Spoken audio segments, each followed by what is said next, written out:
गुरुजी competitive exam channel पर आपका स्वागत करता हूं और आज मैं बात करूंगा वित्तीय विवरण की। आपको बताऊंगा वित्तीय विवरण किसे कहते हैं।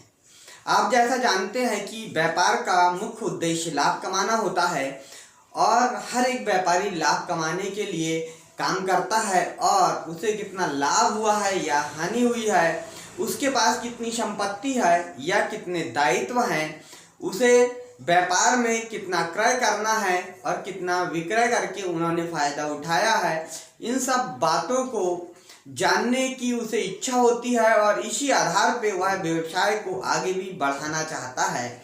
और यह जानने के लिए हम जो विवरण तैयार करते हैं उसे हम वित्तीय विवरण कहते हैं। पारंपरिक रूप से इसे अंतिम खाते के नाम से भी जाना जाता है। जैसे कि पहले की वीडियो में हमने आपको समझाया था कि इसका एक पूरी प्रोसेस होती है। सर्वप्रथम हम एक व्यापारी जो होता है वो जर्नल में लिखा करता है। इस जर्नल के माध्यम से खाता वही तैयार करता है और खाता वही के माध्यम से तलपट तैयार करता है और इस तलपट के माध्यम से ही अंतिम खाते का निर्माण करता है। अंतिम खाते अर्थात हम कह सकते हैं जो अंतिम खातों का निर्माण किया जाता है वो तलपट के आधार पर किया जाता है। यहाँ पर आप देखते होंगे इस अंतिम खाते के अंतर्गत 3 खाते तैयार किए जाते हैं और वित्तीय विवरण इन्हीं को हम कहते हैं। इन 3 खातों में जो तैयार किया जाता है, पहला होता है व्यापार खाता होता है, दूसरा जो खाता तैयार किया जाता है वह है लाभ हानि खाता कहलाता है और तीसरा जो खाता तैयार किया जाता है उसे खाता नहीं कहते हैं। वह वित्तीय स्थिति को प्रदर्शित करने के लिए बनाया गया एक विवरण होता है जिसे हम चिट्ठा के नाम से जानते हैं या आर्थिक स्थिति विवरण के नाम से भी हम जानते हैं। इस प्रकार से ये 3 खातों का निर्माण किया जाता है और इनका ही एक रूप जो है उसे हम अंतिम खाते के नाम से जानते हैं और इन्हीं तीनों को हम वित्तीय विवरण कहते हैं। अब बात यहाँ पर आती है कि जब तलपट में तो सभी प्रकार की मदें लिखी होती है, अर्थात कहने का अर्थ है कि तलपट जो बनाया जाता है इसमें तीनों बातों को लिख दिए जाते हैं। जो खाते की प्रकृति होती है अर्थात व्यक्तिगत खाता जो होता है, व्यक्तिगत खाते से संबंधित जो भी मदें होती वह भी तलपट में लिखी जाती है। वास्तविक खाते से संबंधित जो भी मदें होती है वह भी लिखी जाती है और नाम मात्र से संबंधित जो भी मदें होती है वह भी तलपट में लिखी जाती है।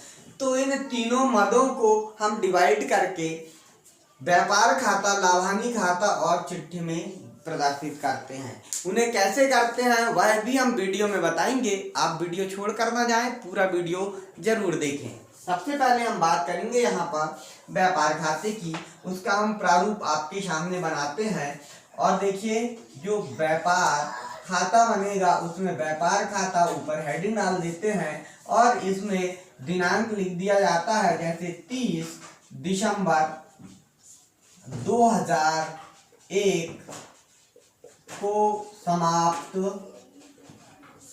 वर्ष के लिए।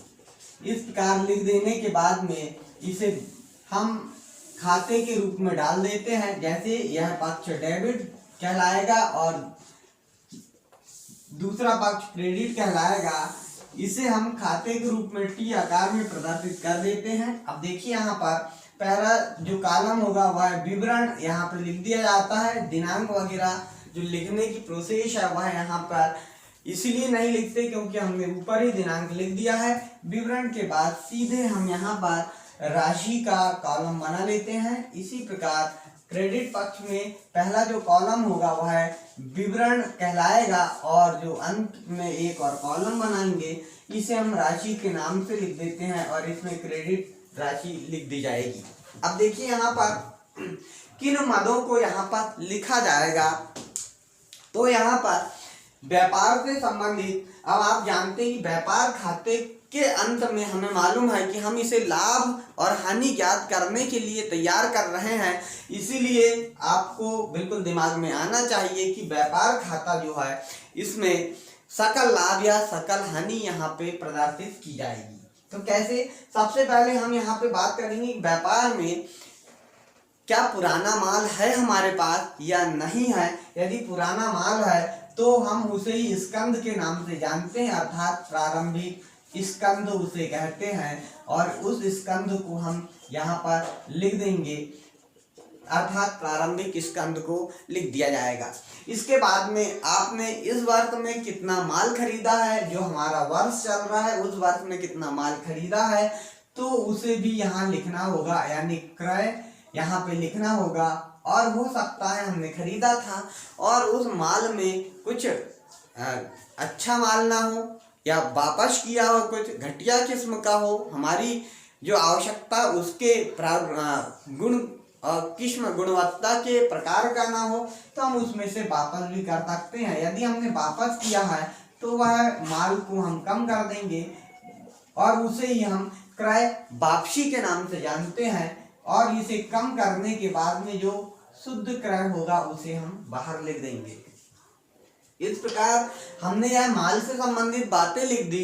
माल से संबंधित बातें और भी हो सकती, जैसे जैसे प्रारंभिक स्कंद इस वर्ष हम मिला था, ऐसे इस वर्ष कुछ माल नहीं बिका होगा, वह अगले वर्ष जाएगा, तो उसे भी हम लिख देते हैं और उसे हम अंतिम स्कंद के नाम से जानते हैं, और उसे हम अंतिम स्कंद के नाम से यहाँ पर लिख देंगे क्रेडिट पक्ष की ओर, क्योंकि वह बचा हुआ माल है। अब देखिए यहाँ पर सीधा सीधा कुछ ऐसे व्यय होते हैं जिन्हें यहाँ वस्तु बनाने में खर्च करने होते हैं, उन्हें हम प्रत्यक्ष व्यय कहते हैं।